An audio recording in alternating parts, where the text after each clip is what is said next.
ഞാൻ ഓൾറെഡി ഒരു എക്സാം എഴുതി സെൻട്രൽ ഗവൺമെന്റ് ആയിരുന്നു. അപ്പം ഇന്റർവ്യൂ എല്ലാം കഴിഞ്ഞ് ജോലി കിട്ടില്ല എന്നൊരു സ്റ്റേജ് എത്തിയപ്പോഴാണ് ഈ നോട്ടിഫിക്കേഷൻ വരുന്നത്.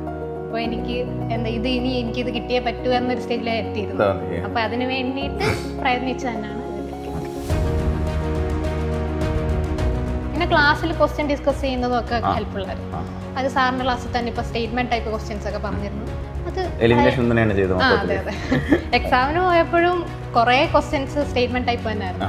അപ്പോൾ അത് വളരെ ഹെൽപ്ഫുൾ ആയിരുന്നു. ക്ലാസ്സിൽ ഡിസ്കസ് ചെയ്തുകൊണ്ട് തന്നെ അത് വളരെ ഹെൽപ്ഫുൾ ആയിരുന്നു.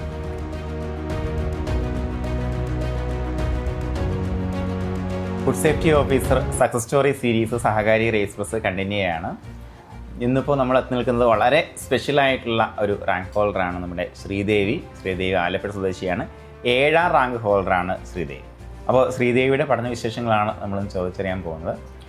മോളെ, നമ്മുടെ ബാക്ക്ഗ്രൗണ്ട് എന്താണ് ശ്രീദേവിയുടെ? ഞാൻ MSc ബയോടെക്നോളജി കഴിഞ്ഞാണ്. MSc ബയോടെക്നോളജി ആകുമ്പോഴത്തേക്കും നമുക്ക് പേപ്പർ ഉണ്ടായിരുന്നു അല്ലേ പഠിക്കാൻ? ഒരു പേപ്പർ FSOയ്ക്കും ഉണ്ടായിരുന്നു, ബയോടെക് ഉണ്ടായിരുന്നു. ബാക്കിയുള്ള എല്ലാം പുതുതായിരുന്നു അല്ലേ? ഡയറി ടെക്നോളജി ഒക്കെ പുതുതായിരുന്നു. എന്നാലും മൈക്രോ കുറച്ച് നമുക്ക് ഉണ്ടായിരുന്നു. മൈക്രോ അറിയാവുന്നതായിരുന്നു. വെറ്റിനറി അതുപോലെ ഡയറി പുതുതായിരുന്നു. അപ്പോൾ ഈ നമുക്ക് നേരത്തെ പഠിക്കുന്ന സമയത്ത് ഇങ്ങനെ ഒരു ഓപ്പർച്യൂണിറ്റി വരും എന്നുള്ള കാര്യത്തെക്കുറിച്ച് ധാരണ ഉണ്ടായിരുന്നു? ഇല്ലായിരുന്നു. ഇതെന്നാ ധാരണ കിട്ടി? PSCയുടെ ബയോടെക്നോളജി വിളിക്കുന്നത് വളരെ കുറവായിരുന്നു. അപ്പോൾ ഞാൻ ഓൾറെഡി ഒരു എക്സാം എഴുതി ഇന്റർവ്യൂ എല്ലാം കഴിഞ്ഞ് സെൻട്രൽ ഗവൺമെന്റ് ആയിരുന്നു. അപ്പം ഇന്റർവ്യൂ എല്ലാം കഴിഞ്ഞ് ജോലി കിട്ടില്ല എന്നൊരു സ്റ്റേജ് എത്തിയപ്പോഴാണ് ഈ നോട്ടിഫിക്കേഷൻ വരുന്നത്. അപ്പോൾ എനിക്ക് ഇത് ഇനി എനിക്കിത് കിട്ടിയേ പറ്റൂ എന്നൊരു സ്റ്റേജിലാണ് എത്തിയിരുന്നു.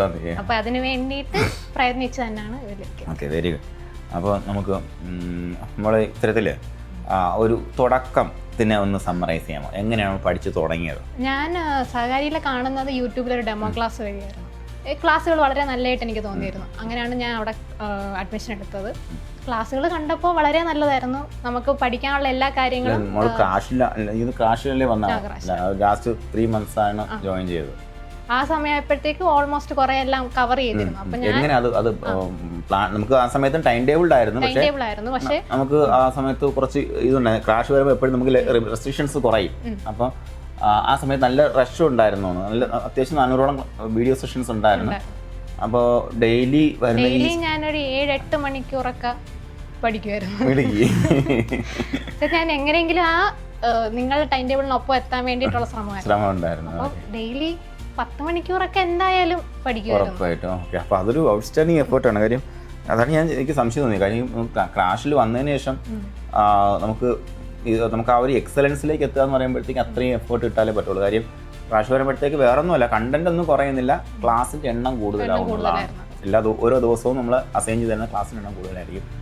പിന്നെ ക്ലാസ് കാണുന്നത് തന്നെ ഇപ്പോൾ മോർ ദാൻ ഇനഫ്. അത് പിന്നീട് അതൊന്ന് റിവൈസ് ചെയ്യലോ ക്ലാസ്സിൽ കണ്ട് അങ്ങനെ പഠിച്ച് അങ്ങനെ തന്നെ പോകുമായിരുന്നു. പിന്നീട് എടുത്തിരുന്നത് മറ്റേ വീക്ക്ലി എക്സാമുകളും റിവിഷൻ എക്സാമുകളും ഒക്കെ എടുക്കുമായിരുന്നു ചെയ്തിരുന്നത്. അപ്പോൾ അതിനകത്ത് ഡെയിലി എക്സാമിനേഷൻ കൃത്യമായിട്ട് എഴുതി പോകുന്നുണ്ടായിരുന്നോ? ഓരോ ക്ലാസ് വൈസ് വരുന്ന ഉണ്ടായിരുന്നു. പിന്നെ ക്ലാസ്സിൽ ക്വസ്റ്റ്യൻ ഡിസ്കസ് ചെയ്യുന്നതും ഒക്കെ ഹെൽപ്ഫുൾ ആയിരുന്നു. അത് സാറിന്റെ ക്ലാസ്സിൽ തന്നെ ഇപ്പോൾ സ്റ്റേറ്റ്മെന്റ് ടൈപ്പ് ക്വസ്റ്റ്യൻസ് ഒക്കെ പറഞ്ഞിരുന്നു. അത് അതെ അതെ. എക്സാമിന് പോയപ്പോഴും കുറെ ക്വസ്റ്റ്യൻസ് സ്റ്റേറ്റ്മെന്റ് ടൈപ്പ് തന്നെ ആയിരുന്നു. അപ്പോൾ അത് വളരെ ഹെൽപ്ഫുൾ ആയിരുന്നു. ക്ലാസ്സിൽ ഡിസ്കസ് ചെയ്തുകൊണ്ട് തന്നെ അത് വളരെ ഹെൽപ്ഫുൾ ആയിരുന്നു. ഞാൻ വിചാരിച്ചു നാട്ടിൽ നിന്ന് സ്റ്റാർ ആയി കാണാം. എല്ലാവർക്കും പറഞ്ഞിട്ടില്ല. നേരത്തെ വന്നത് പറഞ്ഞല്ലേ? നേരത്തെ വന്നത് കുറച്ചുപേരെ അറിഞ്ഞിരുന്നു. ജോലി കിട്ടാഞ്ഞപ്പോ അതൊരു കിട്ടിയോ എന്നുള്ള ചോദ്യം ഉണ്ടായിരുന്നു. അത് കുഴപ്പമില്ല. അപ്പൊ എന്തായാലും വരട്ടെ, വന്നിട്ട് അഡ്വൈസ് വന്നിട്ട് ഗ്രാൻഡ് ആയിട്ടും പറയാം. ഓക്കെ. അപ്പോൾ എന്തായാലും ഇപ്പം ടോട്ടൽ ഓവറോൾ നമ്മുടെ ഒരു ഫീൽ എങ്ങനെയുണ്ട്? ജോലി കിട്ടും എന്നൊരു ഹോപ്പുണ്ട്. നല്ലൊരു ഹോപ്പുണ്ട്. അപ്പോൾ നമുക്ക് ഏറ്റവും കൂടുതൽ സപ്പോർട്ട് തരാം മോളെ ഫാമിലിയിൽ നിന്നൊക്കെ? ഫാമിലിയിൽ നിന്ന് അമ്മയും ചേട്ടനും ഒക്കെ സപ്പോർട്ടായിരുന്നു. നിങ്ങളുടെ ക്ലാസ് ഒക്കെ കണ്ട് അതൊക്കെ തന്നെ. ഇപ്പം എക്സാം എഴുതുമ്പോൾ ഒരു കോൺഫിഡൻസ് കിട്ടും, നമുക്ക് നല്ല മാർക്ക് കിട്ടുമ്പോൾ. അതൊക്കെ തന്നെ ആയിരുന്നു ബൂസ്റ്റ്. എത്ര പ്രാവശ്യം താഴെ പോയിട്ടുണ്ട്? പലപ്പോഴും പോയിട്ടുണ്ട്. എങ്ങനെ തിരിച്ചു കയറും? അത് പഠിക്കണം, ജോലി കിട്ടണം എന്നൊരു ആഗ്രഹം തന്നെ. അതുപോലെ നിനക്ക് ഇന്റർവ്യൂ എങ്ങനെ ഉണ്ടായിരുന്നു? ഇന്റർവ്യൂ എല്ലാം അറിയാവുന്ന ക്വസ്റ്റ്യൻ തന്നെയായിരുന്നു ചോദിച്ചതെല്ലാം. ഒരു ക്വസ്റ്റ്യൻ മാത്രമേ എനിക്ക് അറിയാത്തുണ്ടായിരുന്നു. മാർക്ക് എത്ര കിട്ടി? മാർക്ക് 13 മാർക്കും കിട്ടി. 13 മാർക്ക് വളരെ ഡെട്രിമെന്റലായി അല്ലേ? ഉറപ്പായിട്ട് 7ാമത്തെ റാങ്ക് എന്ന് പറയുമ്പോഴത്തേക്കും അവിടെ ഒരു മാർക്ക് ചവിട്ടിപ്പോയാൽ പിന്നെ നമ്മൾ ബാക്കിലോട്ട് പോകാനുള്ള സാധ്യതയുണ്ട്. അപ്പോൾ എല്ലാ തരത്തിലും നന്നായിട്ട് പെർഫോം ചെയ്യാൻ പറ്റിയ വ്യക്തിയാണ് ശ്രീദേവി. ശ്രീദേവി, നമുക്ക് ഇപ്പോൾ എത്ര വയസ്സ് ശ്രീദേവി? 27 വയസ്സ്. ഓക്കെ. അപ്പോൾ അറ്റൻ ഏർലി ഏജ് എന്ന് തന്നെ പറയാം.